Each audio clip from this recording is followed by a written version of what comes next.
In 1848, 34-year-old August Krug started a Milwaukee restaurant. 2 years later, Krug hired Joseph Schlitz, a German immigrant from Mainz, to be his bookkeeper. When Krug died in 1856, Schlitz took over the management of the restaurant, which had then formed into a brewery, marrying Krug's widow, Anna, 2 years later and changing the name of the business to his own. That same year, his 16-year-old nephew, August Uhlin, began working for the brewery, and over the next 2 decades, the brewery grew to be one of the 2 or 3 biggest in Milwaukee. In 1875, Joseph Schlitz was drowned after the ship in which he was traveling on a voyage back to Germany struck rocks off the Sicily Isles. Control of the brewery was inherited by August at that point and his 3 brothers, who had joined him in the business. Then the brewery prospered from that point forward, becoming the world's leading beer producer, the result of which included increased competition in the American beer industry. Schlitz started to get much more beer out of the same amount of plant and boost its margins. At first, it worked. In 1973, Schlitz was able to boast it had the most efficient breweries in the world. Rivals tried to strip Schlitz by claiming that its ABF brewing method meant it was selling green or too young beer. Schlitz responded by changing the meaning of ABF from accelerated batch fermentation to accurate balanced fermentation. He'd been given a warning about what could happen if brewers felt the beer was messing about with beer quality, but Schlitz continued on, eventually running into trouble with its mainstream brand after an attempt to disguise consumers what it was putting into its beer. Because it aged its beer less than other brewers, Schlitz added silica gel to the product to prevent a haze forming when it was chilled. In 1976, the company began to worry that the United States Food and Drug Administration would compel brewers to list all their ingredients on bottles and cans. Its use of silica gel would show up in harsh contrast to its rivals like Anheuser-Busch, who aged their beers longer, allowing protein to settle out naturally and did not need to use any anti-haze products. Schlitz kept quiet about the problem. Their owners argued that the haze was not actually physically harmful to drinkers, and indicates not much of the beer would be kept at temperatures in which the haze would form. Drinkers did complain, sales began to drop, and Schlitz began its downfall. In a response, Schlitz pushed its marketing department to go for a new high-impact advertising campaign featuring an aggressive-looking boxer who demanded, when asked to swap his Schlitz for another brand, "You want to take away my gusto?" Instead of amusing viewers, the ad put them off. Consumers found it menacing, and it became known as the "Drink Schlitz or I'll Kill You" campaign.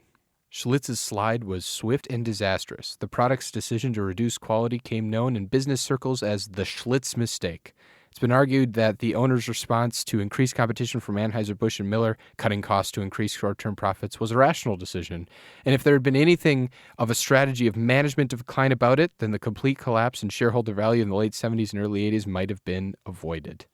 So while the brand may have lost their gusto, the boys keep theirs. On today's episode, Schlitz beer.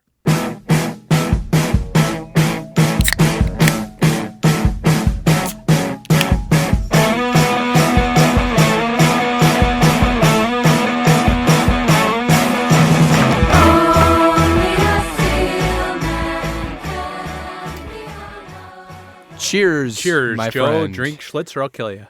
That was a long-winded intro, and listeners may not know it, but we had to do a few edits to make that thing work. No, you banged it out. Thank you, well, buddy. Joe. It was good. There's a lot of story there. There's a lot of story going on. The thing we should probably touch on at the beginning is that this, and you brought this up when we were doing the research, this is almost the exact same story at the very front as Blatt's beer. It's remarkable. So Joseph Schlitz, yeah. So August Krug, who founded the restaurant which turned into the brewery. Krug got screwed, baby. He sure did. When he died, Joseph Schlitz took over the management brewery and took over the management of Krug's widow. Wait now. Yeah, some might say. But yeah, the same thing with Blatt's. It was like the second-hand man came in, the main guy died, and then he's like, all right, I'm taking your wife and your brewery. Not Very that strange. the wives probably were powerful in this. They wanted to get into I know, the I second kind of relationship. regret saying took over the management as the joke. I don't mean it's that. Devin, if you're listening at home, I apologize. It's 2017, Joe. They all know in this also, it's the roles are reversed. But very strange beginnings. Yeah. Nonetheless, Hey, and you thought Joseph Schlitz died in a shipwreck. Well, you just wait for the brand Schlitz to die in a shipwreck. He didn't dry in a shipwreck, Nick, because he got wet and drowned. He died, and his wife dried up after he wasn't coming home. Okay. But it's a wild beginning, and then nonetheless some perseverance by the Schlitz brand, because it became the one of the most dominant beers in the world, with almost 14% of the market share through the 70s and 80s. Yeah, it seemed like they were, like what I read, they were going back and forth with Anheuser-Busch to be like the leading producer and seller of beer in the country. And then the fact that Schlitz is what it is today, whereas Anheuser-Busch is what it is today, is remarkable. Yeah. Thinking back to then, at one point in the world, you could just walk in, I'll have a Schlitz. Yeah, it's like drinking a Bud or a Busch or a whatever, Miller Lite, whatever it is. Yeah. And the fact that you said what precipitated their downfall was competing with Miller Lite, who people greed. were going for more. Yeah, and they were trying to pump out more beer, just totally undercutting the quality that they had. Yeah. All that artificial shit. Like, how could you think that was a good idea? We're going to put silica gel in here. It was the 70s, baby. Like the science is good, baby. Yeah, plastics, doesn't matter. We'll consume the whole fucking thing. Throw it all in the microwave, we'll be good. Hey, that's why you got kidneys and a liver. They filter it out, okay? Yeah. And I think I'm sure there were a lot of businesses at the time that were turning toward these new chemicals, and these new plastics were being rapidly invented to say, let's make things cheaper and easier for the public. Yeah. And obviously that didn't work. What works turns out to be efficiency, and maybe like lowering the quality of the product through diluting it rather than trying to invent like a get rich quick chemical. Yeah. It was the way to go. And that's essentially what Anheuser-Busch did. To have that type of like market position though, and turn to something that's totally changing your formula is just insane. Yeah. And like we talked about, it's like New Coke essentially, where they try to make it more like the competition or like outdo the competition in some way. And people just said, no, we hate this. Yeah. It's the classic American tale. It's what happened when I greed. tried to start wearing Jenkos in middle school. People said, no, that is not your brand. You were can't on top wear of the those. world, and how swiftly you fell. Yes, with the I Jenkos. was the most popular kid in class, and then the Jenkos just took me down, you know? Yeah, listeners should know Nick's wearing Jenkos right now and wears them every day.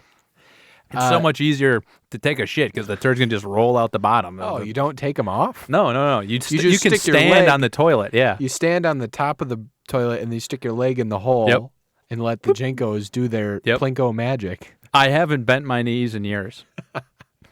How are the first sips going down? We should talk about the beer itself. It has a taste to it. These are ice cold beers, by the way. It certainly has a taste. You did a good job. We have our cooler technology in full effect. Yes, and the cold cans boys are certainly enjoying a cold can. It's got a taste to it. I'll say that much. Well, what do you expand for the listeners? Because I agree. We talked a little bit about session lager last week and how it's doesn't have a ton of flavor, but has enough, has alcohol content. While you're vaulted it bringing right up to the top. session lager, we have some fans very upset about us not addressing the fact that Are we true dipping session into beer. Are we dipping into the mailbag? Well, we'll save it for later, but there's some controversy on the last episode, Okay. Understandably so, because you lost your mind a little bit. Well, we'll come back to it, but I stand by my claim. But yeah, this has more flavor than the It tastes the like a beer. session lager. Tastes yeah. like a beer. Yeah, but it tastes like a mid-grade, low-quality beer. Does it still have silica gel? I think I can taste the chemicals. Yeah. I used to eat all those packs that would come in the clothes when you buy them. Yeah. I used to eat those all the time. It was I was like quite a breaking open contrarian as a kid. pack of Gushers or something. You pop those silica gels in. Yeah. You get one stuck in your teeth, you got to dig it out and then swallow it. You don't throw it out. You Yeah. swallow it. Swallow those things down, get confused, get off the wrong bus stop, start walking in the other direction. That's gusto, baby. Don't take away my gusto. We should expand on that. Can we play one of the commercials, the Don't Take Away My Gusto? So again, Hey, Joe, just to why don't set we the- play one of the commercials? To set the context for the listeners, Schlitz hit its peak, started to degrade its quality like crazy. Anheuser-Busch is taking over, and so their response was a marketing campaign that did this. Excuse me, champ. Great fight. Now, we'd like to take away your Schlitz and have you endorse our beer. You want to take away my gusto? Say, you tickle me. You want to take away my Schlitz, my gusto. Well, I'm going to play Picasso. And put you on the canvas. You're going to be down for a count so long, they're going to use nice. the calculator. Take away my gusto. If you don't have Schlitz, you don't have gusto. Brother, you don't have beer. Schlitz. So obviously people reacted negatively to that, calling it an aggressive campaign. Is that just playing off of what we talked about last week, a little bit of the Trump supporter mentality, which is the man comes in and takes away what's rightfully mine? Like I distrust the powers that be. So this guy comes in and he's Anheuser-Busch in this analogy comes in and says you can't have what you've liked for all of your life, and God knows you still like the Schlitz brand. You've been drinking it since grade school. Right, the man's trying to take it away from you, and so resist, and go back to Schlitz, even though in all reality we're kind of acting as the evil the man in this conversation. Right, it's from the Schlitz perspective. That's why it doesn't work. It's not the consumer. It's the company saying, this other company has undercut us and is selling Don't you more feel beer. like that too, the consumer? Exactly. Yeah. And the fact that it is like Leo Burnett advertising agency came up with this campaign for them is a little worrisome. Sure. Because they're considered one of the best in the world.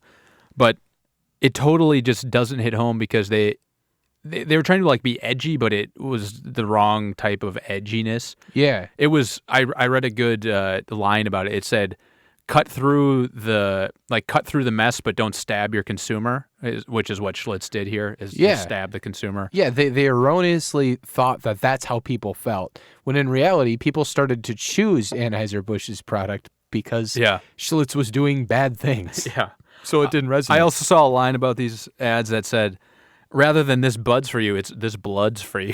Oh, we're yeah. gonna kill you. Yeah, so Let's play the second one, too. Let's play the other. Go for it. This is Wilderness Man and Cougar. Excuse me, sir. We'd like to take away your Schlitz and have you try our beer. Shut up, down, baby. I'll handle this. You want to take away my Schlitz? You want to take away my gusto? You're the first person that ever made me laugh. You want to take away my Schlitz? My gusto? Say hello to your lunch. Take away my gusto. If you don't have Schlitz, you don't have gusto. You don't have beer. So the visuals are worse than the audio, there, by the way. And we'll post links to this.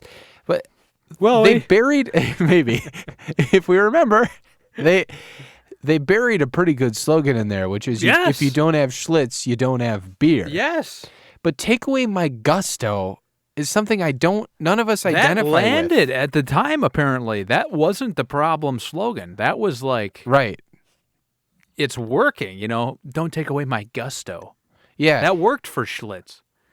And again, if don't take away my gusto worked, in that we associated the word gusto, I guess, with Schlitz, why did they go so far as to come up with, again, what became known as the Drink Schlitz or I'll Kill You campaign? Was it just a continuing pressure to push back against the competitors? yeah, make a name for yourself. I think it's the tendency to, you shave your head so people will notice you, that type of thing. Right. And with a brand, they were obviously slipping in market share at that point, but they weren't to the point that they were. I would be interested to see how many people stopped drinking Schlitz because of this ad, or if it was just new people would be like, no, I'm not going to have Schlitz because of It's this. probably new people were turned off, and existing people, if they were on the fence already, were going, oh, God, these people seem fucking desperate, and this is gross. I mean, on its surface, who wants to say I'll have a Schlitz in a bar? You got to change your name at some point. We should touch on the obvious thing that we haven't even talked about so far, which is the decision to name your beer Schlitz. I get that Joseph Schlitz bought the beer and so took his last name, but goddamn if it doesn't sound close to shits. And the obvious response to drinking Schlitz is Schlitz gives you the shits. Yes. It's, We'll update. We'll tweet and we'll post about it. Yeah, if it's we hilarious. get the shits. Yeah, we'll put our pictures online. No, it's hilarious. I get it. It's really fun. RateColdCansPoo.com. Fun wordplay, guys, with if I drink the Schlitz, I get the shits. So some of the wordplay the Schlitz has done itself. Here I'm reading, some of Schlitz's print ads were criticized for the way they portrayed women, and other ads use of just like the Cold Cans boys. Yeah, we get a lot of hate from many sides. The other ads' use of, quote, Schlitz words, such as Schlitznick for picnic, also failed to win favor with beer drinkers. Oh, gross. Yeah. A Schlitznick. Let's have a Schlitznick. I feel like I've smelled a lot of your Schlitznicks on Sunday mornings when we watch football together. I haven't an idea of what you could mean, Joe. So Schlitz may be a combination of their poor marketing, maybe a combination of their greedy owner. Are you saying I farted in front of you before? No, I was talking about going to the bathroom take up after you, and it's gross. Why do you follow me into the bathroom? Well, I don't follow you directly, and I follow you an hour and a half later, and we watch. If you want to have a sword fight, we watch Sunday Ticket or a wooden sword fight. Hey, that's maybe that's when you're taking a shit. Yeah. No, I thought a wooden sword fight, and again, I apologize. Oh, if you both have boners while you're doing a sword fight. I Listeners, like that too. chime in if you've ever come in with a wooden.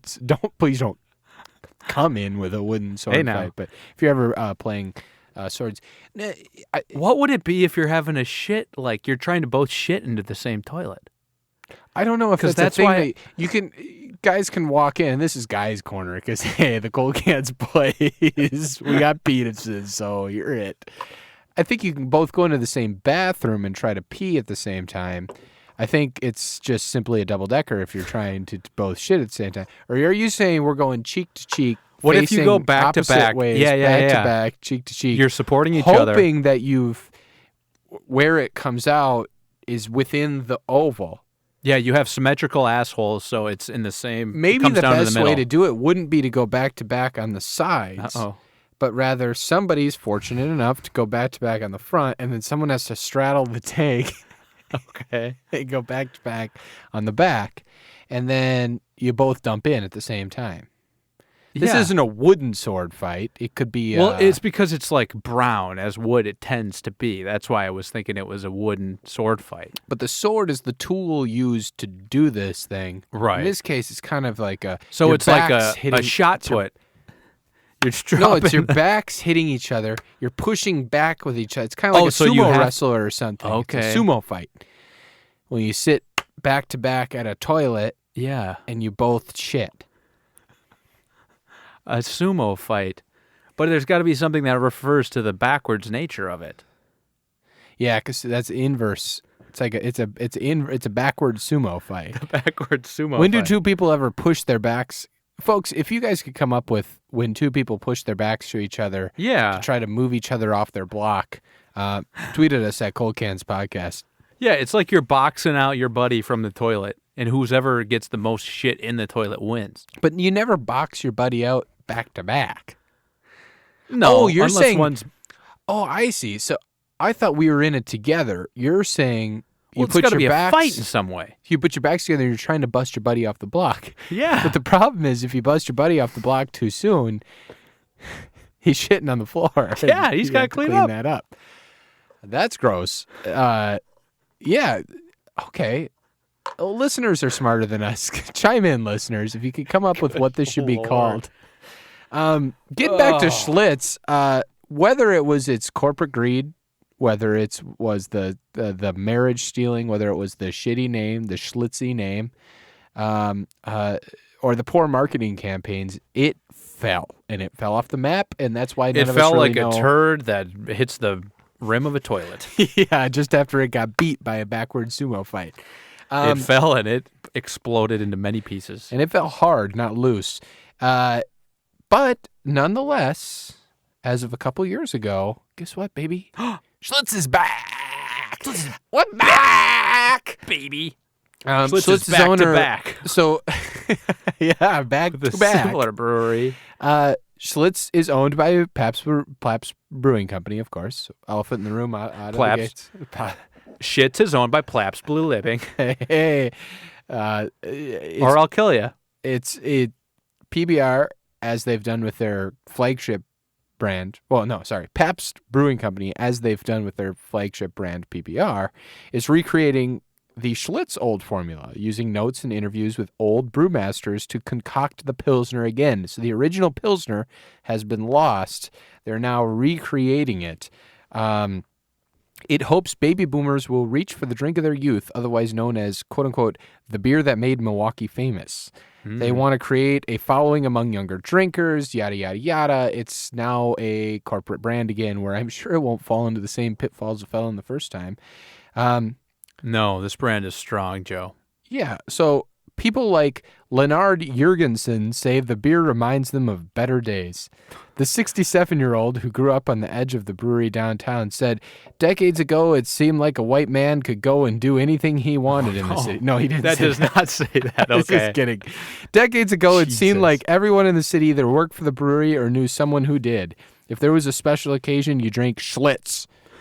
Jurgensen had it on his wedding day 45 years ago. For many years, the product was associated with happy times, especially to people my age, said Jurgensen, who's writing a book on Milwaukee's breweries. Oh, no. As we all know, the world is not the best it can be today. He did say that. We This used is going to be drink. you in like the year 2040 talking about Spotted Cow after it's been... The world's not the best Ruined. it can be. We used to think those are hard times. And when you look back, those are good old days. Schlitz's comeback has been slow, just like the fall from the top. It was tested in a few markets available in Minneapolis, Chicago, Western Florida, and Milwaukee. Well, Western Florida is just like Wisconsin South, essentially. Yeah. That's where all the snowbirds go. And according to Jurgensen, considered by Pabst to be the foremost Schlitz historian. Shout out Naples, Florida. Hey, big shout out. We know you have a contingent who I'm sure enjoyed the reverse sumo talk earlier. Jurgensen said that brewery control shifted from family members to distant relatives, and that was the whole problem. Xenophobia is the answer, baby. Jurgensen seems like a real piece of shit. It was Real piece of So he Schlitz. said the brewery was ruined because it was passed to the other side of the family. Yeah, within- distant okay. family. It's not because of the corporate greed. He's just what we He's got talked it about all last figured week, out. 101. Yeah. Let's turn to the corporations because it was all about how Yeah. we left the family. We left keeping it close. Globalization's ruining the world. Where did we lose our way? Yeah, I don't want to talk about that anymore. The Okay. Jurgensen thing. Let's Yeah. go to. Should we do parable or terrible? Parable or We got a terrible? good We have one. a very special one. Yeah, folks. we All do. right, we'll move on. So good Wisconsin beer, Schlitz, brewed in Milwaukee. Yeah, we've barely It's the talked beer about it. that made Milwaukee famous. It's a beer, 1848. We were partial to Wisconsin beers, and this is no exception. Yes, and I was in a Packers bar in Portland, Oregon this weekend, and they had just the most beautiful Schlitz Brewing Company sign on the wall in the bathroom. We'll post We'll pictures. post a picture of it. I'll print a picture out and send it to all of our listeners. Yes. But it was Post beautiful. in the post office. We'll send because we have all your addresses. Hey, I love the USPS, and I'm here to say I'm going to send out mail in a very fine way. I lick those stamps. I put them on the envelope. Oh, you painted yourself into a corner, buddy. Come up I with get it. stressed out, so I take a toke. And then I get arrested because I can't smoke weed. I'm mandated by the state government of many states. All right, this week's Parable or Terrible is a big, juicy bratwurst. So we got a bratwurst here in front of us. It was grilled for us a couple of hours ago at this point, but it's been sitting on the table, staring at us. It smells good. It's a brat with looks like a freshly baked bun that's been crisped on the grill. No, the bun at least has been crisped on the grill. It's got some sauerkraut around sauerkraut. it, stone ground mustard. I think some yellow mustard on it. Yes, definitely some yellow mustard. High quality looking brat. All right. A bite of the brat, Bite of the drink brat. of the Schlitz. Well, what did we do before? We took a drink of the beer and then took a bite. Yeah. So let's do both. harder Drink to of the do with beer, the bite of the beer. brat, Okay, drink of and the then beer. drink- okay. All right, so Schlitz, The sandwich, Schlitz sandwich. Brat sandwich. the brat. Oh, man. That was a good brat. It's a really good brat. Yeah. A lot of dead air. Hey, not as dead as Joseph Schlitz at the bottom of the Atlantic Ocean. You said it. Not as dead as this fucking country ever since Schlitz went down. We all know it used to be better when they kept it to the family. Our values are under attack, Joel. The bite was delicious, and like It felt like this would be the type of beer you should cook a brat in, not drink. Yes. It's kind of like drinking cooking oil or something. But Which I love to do, by the way. but Give me a big old bottle of Crisco, softened up. Oh yeah, baby. I'm all set on a Monday. Let that thing congeal. Eat it like a lollipop. With the bite of the brat and then chasing it with the beer to let the brat go down. That's a wonderful taste. Oh my God, yeah. It transported me to a sunny Sunday afternoon. Lambeau Field. Yes, that or even like a church fundraiser Yeah. brat Crisping sale. over a good brat that's like popped open. You can kind of see the juices coming out over the top. I love to be popped open and my juices run free. Oh, mommy. You eat the brat, you drink a dozen of these Schlitz, you have a inverse sumo fight at the end of the night, and you call it a day. I miss it. I miss the Wisconsin days. You don't get a lot of that in Seattle. I'll No. tell you that. And I mean, this one was, ladies and gentlemen, this was settled before we even did it. Parable or terrible? Very parable. Nom. All right. I deep throat that brat, Joe. Oh, Nick, we don't have to go. Nah. No, go I had ahead. to have the Schlitz splash on my face at the end.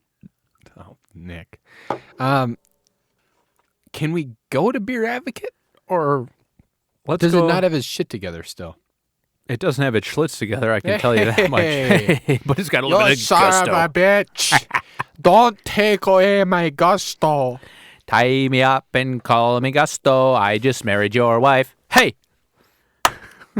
That was it. Okay. On Beer Advocate, it has a score of 3.54 out of 5 because apparently that's what maybe Beer Advocate is going with forks now. So it's out of 5 forks. How many is Schlitz? 3.54 forks. A nod and a wink to the people we stole this podcast from. A nod and a wink, Forks and we're here to say. system. Also on the schlitzbrewing.com, they quote Beer Advocate as hailing Schlitz as the highest consumer-rated American lager. Take that, Anheuser. George W. Bush. Oh, The Anheuser worst Kush blown beer. up in smoke, so let's leave it behind. Hey, more like all it's good for now is painting pictures in its bathtub. What? That's what George W. Bush does. He's in his bathtub doing it. Yeah, that's right. His Come pictures. on. I saw him on like the Today Show or some shit, and his pictures are awful. They're fine. It's cool that he's They're doing fine, it though. and it is cool, but it's not cool that he's going on like a tour fact and that- releasing yeah. a book and like Right. cash. Does he have to cash in? Is George W. He's- Bush starving for money? As anyone in politics is, he's insane and just loves the yeah, he limelight needs so it. much. Yeah, sure. Politics, am I right? Hard Let's get reset. into it. Hey, we've tried to avoid it all show. We've been dancing on the fringes of it, but We got a lot of great feedback about last week's episode. we sure did. People loved it. In fact, Hey! let's go to the mailbag. My name's Joey Clark, and I'm mailbag. here Open to say the mailbag. I'm opening up the mailbag on a very fine day. I'm going to open up the mailbag. Don't come here and be a hag. Nope. Just be a good person and give us feedback, and then we'll never do anything. We won't take crack. We'll just keep and drink Schlitz today. Keep is not a word. I don't know what to say when I'm rapping. I can't improv rap. I don't know how to give a crap about doing basic structure. Now, here we're going to go to the mailbag. That's the show. Hey, All right.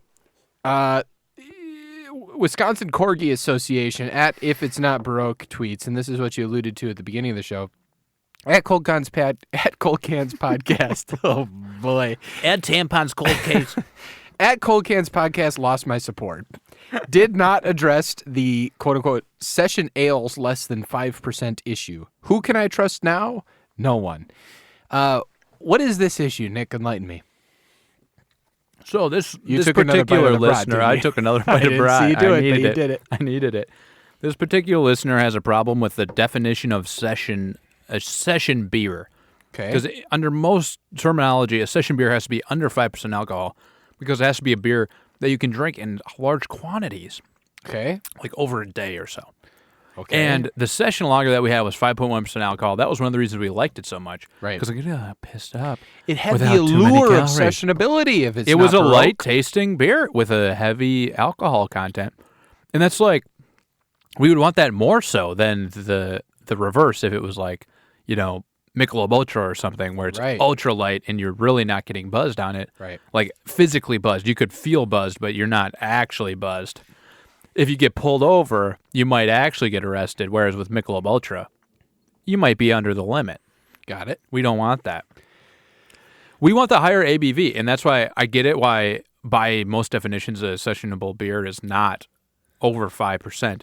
But like as someone who's mostly drinking to get drunk, that's why I think we like it. And I could drink that session lager for an entire day. So this is a subjective definition of sessionability?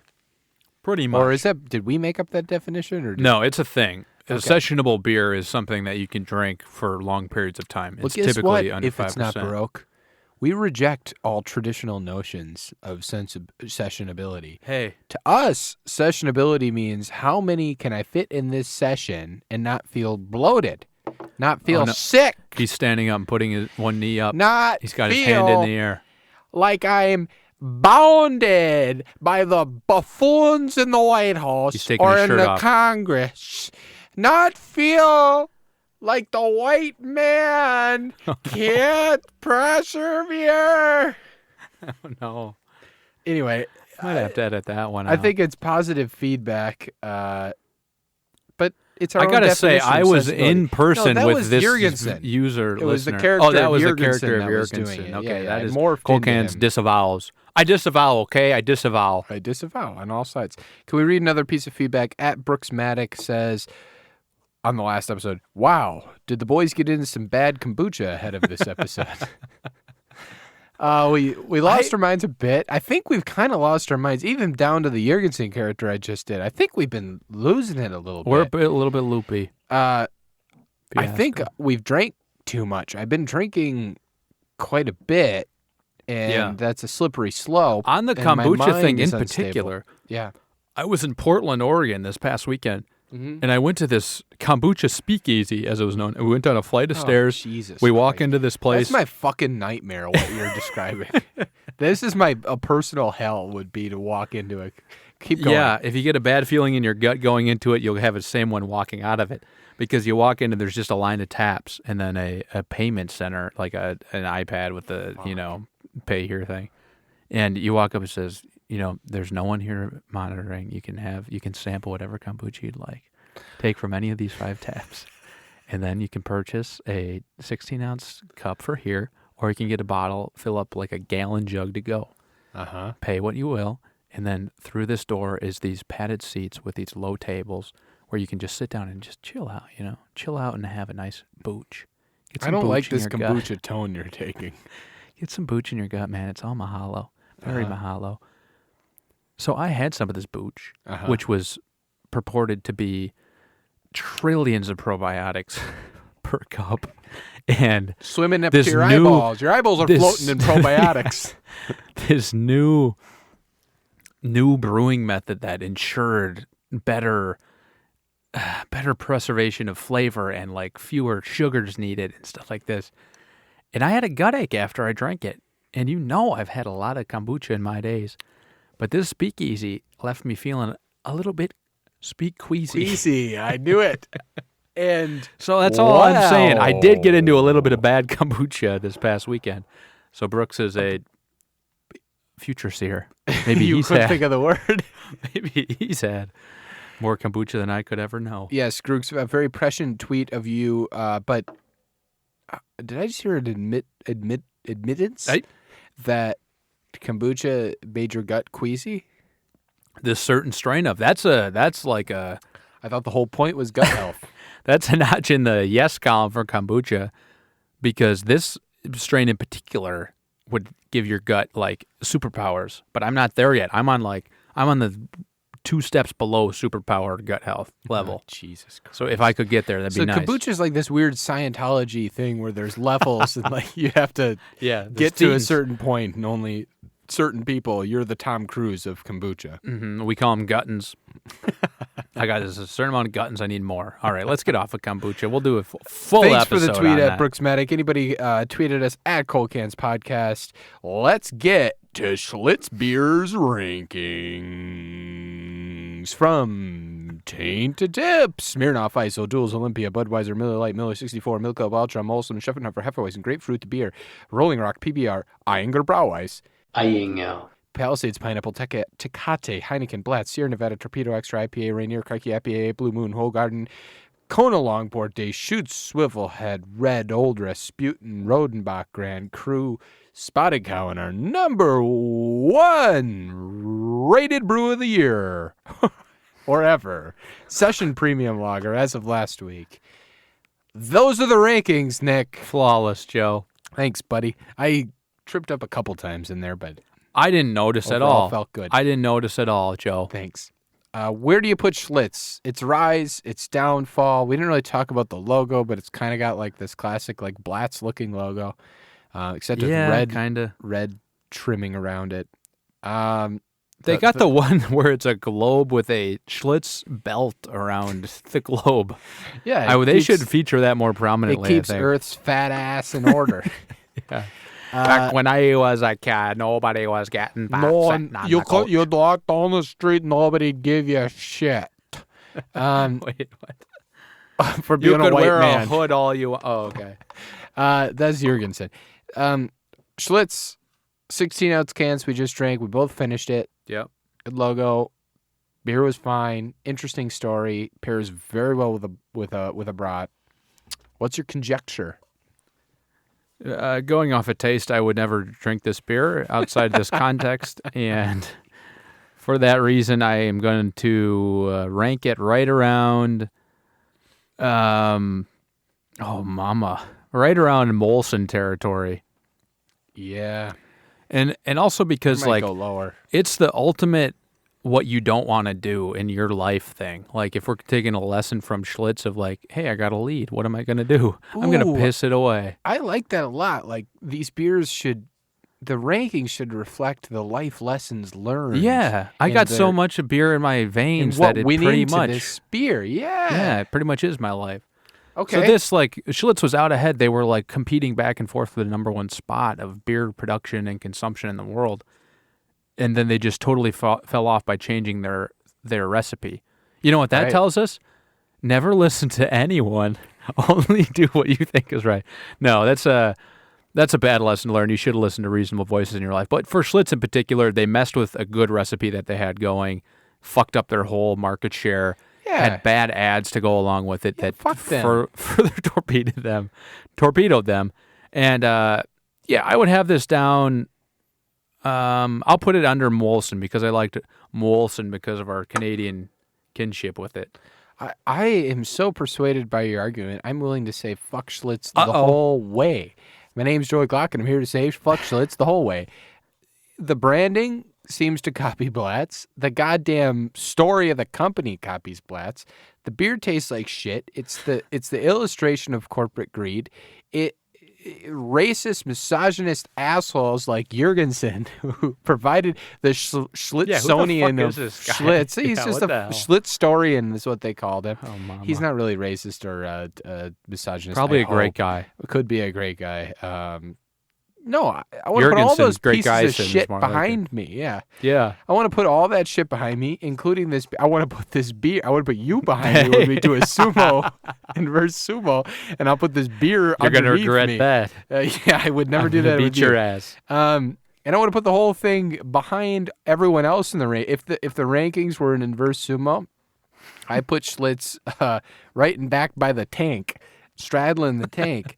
And I put it below Molson, below Michelob Ultra, below Miller 64, below Miller Lite, below Budweiser, just like it was when it was at its peak, when it was just above Anheuser-Busch, right before the fall. I don't want to let it eclipse the Budweiser brand. You're right. It doesn't deserve that. I put it between Budweiser and Olympia. What do you think? I think that's fair. Fuck Schlitz, I guess. I was always proud of it because it was Wisconsin beer, but learning more about its history, I'm like, what a bunch of fucking beer. idiots. Yeah. Go Miller Lite. We're big Miller Lite boys now. Don't take the lessons from Schlitz. Take the lessons from us. And tune in another week.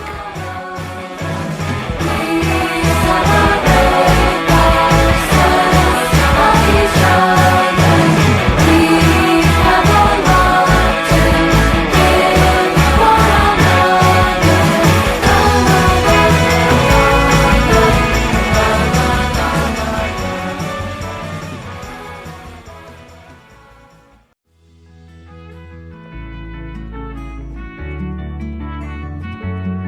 The Cold Cans podcast is recorded in the Overcast Room at Cloud Studios in Seattle, Washington. Visit cloudstudiosseattle.com